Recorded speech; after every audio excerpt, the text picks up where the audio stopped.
Mackenzie Sellers, a star from Reno High in Nevada, back-to-back victories here in the girls' pole vault of the Stanford Invitational. Obviously, I know that you and probably everybody in the competition wanted to keep it going a little longer. Obviously, you've already been 12-9 this year. You've already been 13 in your career. I'm curious, since I had the blessing of standing at the base of your bag, what went into that decision on the pole change on the second and third attempts, and especially on that second attempt, which was probably the most quality of the attempts at 381, 12.6. How did you feel about that overall?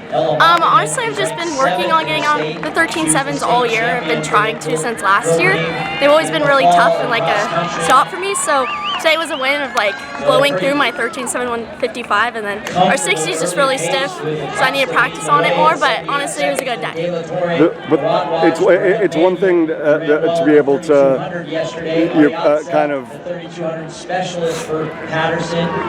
what's the word I want to use? Like experiment with that in practice is another thing to be able to do it in competition. Like, how important is it that you're challenging yourself? Whether there's still other women in there or you're by yourself. Whether it's in California or Nevada, like in that type of situation. So by the time it gets to postseason for you in Nevada, by the time you get to the outdoor nationals and whatnot, like that's that feeling is the norm rather than the exception for you. Yeah. Just in terms of like being as comfortable as you can on that pole, if not a bigger pole. Yeah, honestly, in competition, I am very competitive, so it's kind of like just go. I have walls up, and I would say I'm more powerful in a competition, so getting it on practice is a little bit harder, but now that I get it on competition and practice, it makes it easier to roll the poles and get higher heights, so it's just more comfortable for me. Yeah. In terms of where do you feel like the floor and the ceiling are? I mean, obviously this is 5 competitions, 5 victories. Everything before today was over 12 feet. I don't want you to compare to the woman that cleared 13 feet, last year, but just in terms of the consistency of where the floor is at, like how much optimism and encouragement and excitement, Mackenzie, does it give you for what that ceiling could be like later this year?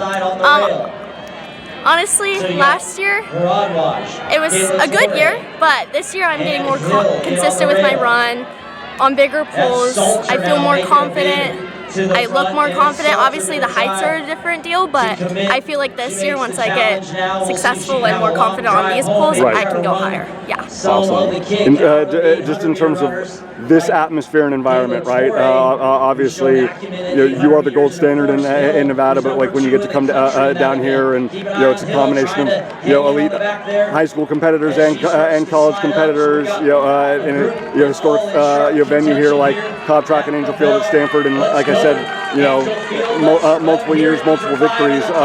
What does an environment and a platform like this mean for you coming from Nevada? Honestly, California people are way honestly than me. They're faster, they're stronger. So honestly, coming here and watching everyone compete is so fun for me, because Nevada is just have north and south. This is just like, California is so big and it's so exciting to be here. It's honestly one of my most favorite meets ever, because of just the energy and everyone's so nice, and it's a lot more competition and it's fun. Will we have you staying in California and going south next week? Yes, I will be in Arcadia next week. That's what we love to hear. Yes.